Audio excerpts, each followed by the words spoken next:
Okay, welcome back to the Author Speaker Podcast, brought to you by the Author Speaker Academy, authorspeakeracademy.com, where we have 30 plus hours of training on speaking and becoming a professional author speaker. And so many things in detail that we talk about in this podcast. So today we're going to talk about developing your writing skills and everything that goes along with that. And I want to give you the philosophy first, or at least my philosophy, and you can decide whether you think this has validity or not. After being a speaker author for basically 25 years full time, I found that, and not all speakers agree with this, just so you know, even top speakers. I found that writing is the key to the whole thing, to being a successful author speaker. I think writing your material is the key to the whole thing, because you basically end up speaking about what you write about. So it really starts with speaking. It's kind of the chicken or the egg thing, right? I think the writing comes first, and the speaking is basically an extension of the writing. So writing is important. Now, if you're saying, well, I'm not a good writer, I don't have that writing skill, well, understand that it's a skill. And you can develop it. You can learn it. You can take courses. You can get mentoring. I mentor a small group of people writing books. I'm doing that right now. They're learning how to write for the personal development success, what I call the success genre, which is about a $15 billion industry, where people, basically personal development people that want to get better, both personally and professionally. And there's a style of writing for that genre, and that's my 12 books are all for that genre, and I've sold almost 2 million books now. And so we've had some success there. And so I mentor people in the author world. And so that you can learn how to do this. Like even just teaching people how to write these books, you can learn how to, this is a set of skills. Some people have more talent than others, but like in anything, but you can learn writing skills. And if you can't, you can always do dictation, stuff like that on your computer or, iPad or phone or whatever. But I would suggest to you to learn to be as good a writer as you can be. Because remember, like Mark Victor Hansen said years ago, the greatest thing about the speaking business is it's not over until you die. It's a funny quote, but he's totally right. I mean, Bill Gove lasted until he was almost 90 years old. He was writing and speaking. Bob Proctor, we just lost recently, was 87. He was still going strong 3 weeks before he died. He told me he felt better than he'd ever felt. He was going forward. I mean, just pounding it at 87. Felt like he was just getting started after almost 60 years in the business. Pretty crazy. So this is a business that no one retires from. It's like they say, author speakers don't retire. They die. Really, because like I said about Proctor maybe 2 years ago, I said, when do you think I was just teasing him, really. I knew the answer, but I like teasing him. We had that kind of relationship for 25 years. And I said, this retirement thing, Bob, I call him Uncle Bob. I said, Uncle Bob is not really working out for you. You really haven't succeeded at the retirement thing. And he goes, we've kidded about this for years. And he goes, retire to what? He goes, I'm living my dream. He goes, why would I ever want to do anything else? What are you going to go do? And we had talked about that years ago, and about retirement. He says, what would you rather be doing than writing and speaking? I mean, it's like the greatest thing in the world for people that want to do it, And that's true for me. I don't know how you feel about it, but if you're listening to this podcast, you probably have some strong feelings. This is what we do, So my point of saying this, all this is that it's worth learning the skill of writing. Yeah, I'm not saying you're going to be Ernest Hemingway. You don't have to be. And you don't have to be a great writer to write a personal development book. I think the better writer you are, the better the book's going to be. No question. The average personal development book sells 250 copies. 250. Lifetime. Okay? So if you write a personal development book and sell 10,000 copies over the course of your lifetime or the lifetime of the book, you are a tremendous success, because most of them don't sell. And there's a lot of reasons for it we really won't get into, because that's not really the topic of the show. We'll maybe do it on another show. But for this show, I just want to encourage you to take, if you're a good writer, then that's fine. I'd still suggest that you read all the time, because one of the best ways to improve your writing is to read. And I'm not talking about novels. I'm talking about personal development books if you're in the nonfiction genre. And if you're listening to this, you probably are. If you're an author speaker, you're not speaking about novels typically. You might be, but it's unusual. So you're talking about things that you're reading and you believe, and you're writing in books and blog posts and all the rest of it. Write. Best way to be a better writer is to write. It's like speaking. Yes, you need to learn a series of skills in speaking. That's why we have the Bill Gove Workshop. That's that Bill Gove Speech Workshop. If you haven't been to speechworkshop.com, go to speechworkshop.com. Do yourself a favor and learn the Bill Gove system. If you already got the Bill Gove system down, then what you're doing is you're working on those skills every single day. And the more you practice those skills, the better you're going to get. And once you know what you're doing, it's just like speaking and writing are the same. Once you have the skills, and you even at the basic level, the best thing you can do is exercise those skills. And that means doing it. That means speaking as much as you can, as often as you can. When you're speaking and you don't know what you're doing, that's really a bad mistake. It's like I played tennis for years. I came up on the National Junior Tennis Circuit and then played college, of course, Division I, and then pro for 2 years. And that's all about skills. It's all about skills. And then I taught tennis, of course, and the worst thing you can do is go out and try to play tennis and do it on your own and not learn the skills, because you could spend 20 years doing that and you'll never get any better. I mean, you'll get a tiny bit better in the beginning, and that's it. And you'll play the same game you did 20 years ago because you're doing the wrong things. It's like golf. This is not some simple thing to do. Writing books that sell for money is not the easiest skill to learn. It's something anyone can learn probably, but most anyone. But just like tennis or golf, but it's something you have to learn, and you typically have to be taught how to do it. Even if you're talented, you typically have to understand the rules, the parameters, the grammar, all that kind of stuff. And same with speaking. So do yourself a favor and learn what you're supposed to do. And then once you know what you're supposed to do, like tennis or golf, then you do it. You just keep working at it. So writing is important. Knowing grammatical frameworks, how to structure sentences, how to put things together, how to write a book, article, blog post that flows, that's easy to read. Og Mandino had a great quote years ago. He said, "The harder a book or an article is to write, the easier it is to read." The harder it is to write, the easier it is to read. And that's a guy that sold 40 million books. So he knew something. And I'd encourage you to read Og Mandino books. That's my favorite is The Spellbinder's Gift by Og Mandino, The Spellbinder's Gift. Great. It's a story, a fictional story about a speaker. And so if you're a speaker, you'll love that book. It's not that well known of a book for Og Mandino. Some of his other books are much better. The Greatest Miracle in the World, Greatest Salesman in the World. Those kinds of books are much more popular. But The Spellbinder's Gift by Og Mandino, great book. But you read books like that and you understand why these people are, sold millions of copies, because they're just really easy to read. And so practice your writing. And the best way to do it is learn how to do it. Learn some rules. You can take classes, you can get mentorship, you can do whatever you want. Find out, some basic skills, learn some basic skills, and then practice just by writing every day. It's the best thing you can do. And so that includes blog posts, articles, commenting on other people's blogs, commenting on YouTube videos, that you like or you don't like, right?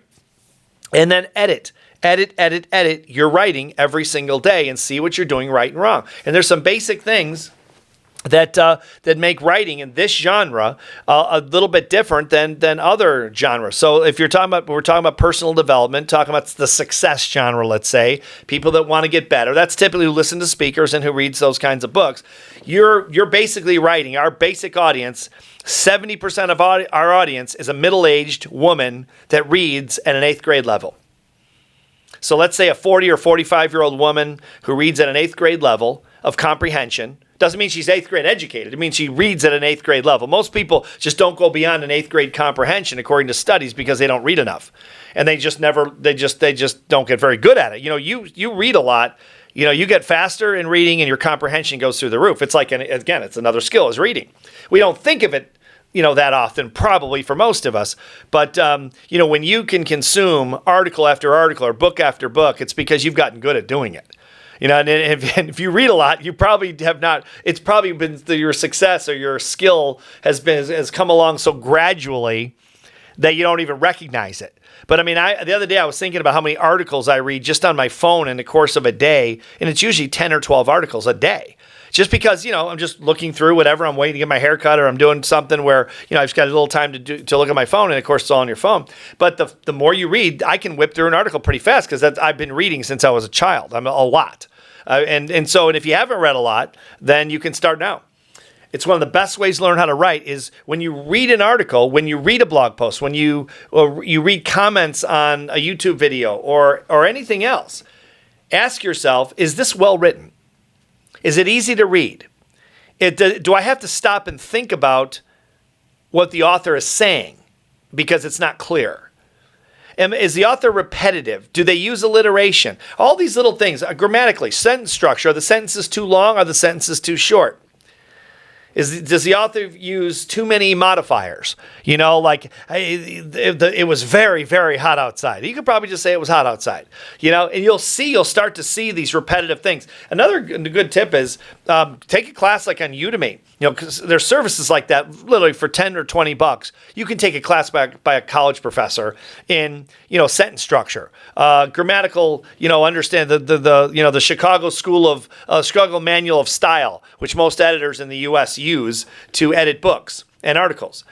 Taking classes on those things online. I mean, it's unbelievable. It used to have to travel to a university to do this. Now you can take it for $20. It kind of blows my mind. But those things all help because you're going to pick up little things and then write.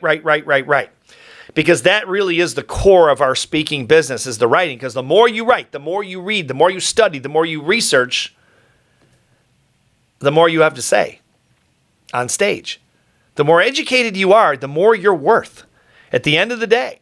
And then you start taking all your research, all your stuff, and writing it, right? Publishing it in a book, publishing it in articles, publishing it in blog posts, publishing it, in video, even writing a script or just doing a script ad lib. And you start coming up with solutions to problems for organizations or individuals, and that's how we get paid to speak. Really is what it is. We're bringing solutions, usually unique solutions to problems for companies, organizations, individuals, schools, churches, whatever your market is. And that a lot of that comes by reading, reading and writing. So just to wrap this in a bow and for this episode, I would really develop your skills. Don't take the easy road that a lot of people take. I hear speakers tell me all the time, they say, Steve, you're a writer. You've been writing since you were 6 years old. I used to write short stories for magazines when I was a little kid. I always used to write. It was just my favorite thing to do. And so, you've been doing this a long time and, you've taught this to people and all these different things. You've written all these books and whatever. And so it's easy for you, but it doesn't come easy to me.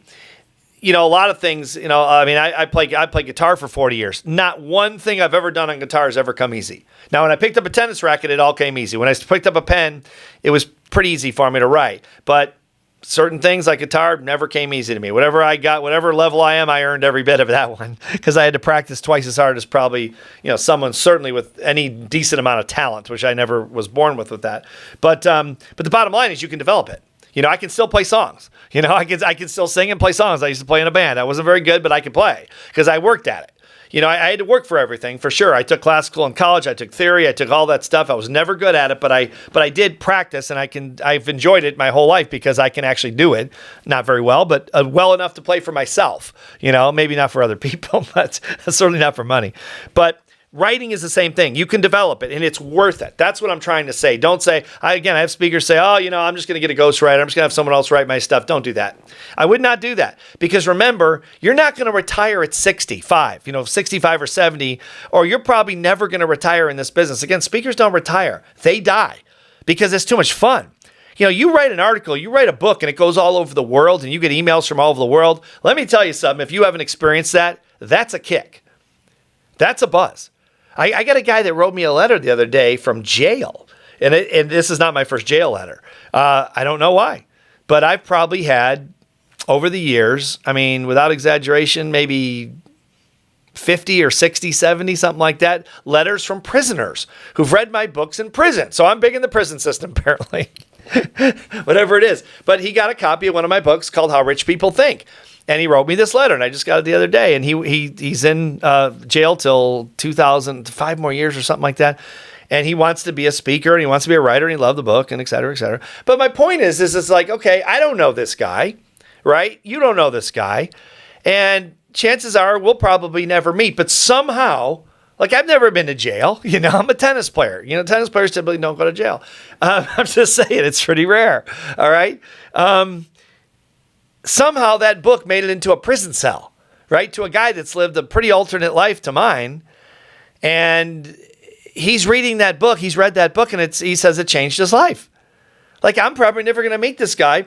And I mean, I know he's in jail and everything, and that's not good, but okay, well, people deserve second chances, right? I mean, we've all made mistakes, and I don't know exactly what his whole thing is, but all I'm saying is that for this particular case, and this is going to happen with you too, if you write, it's going to make a difference. He said it changed his life.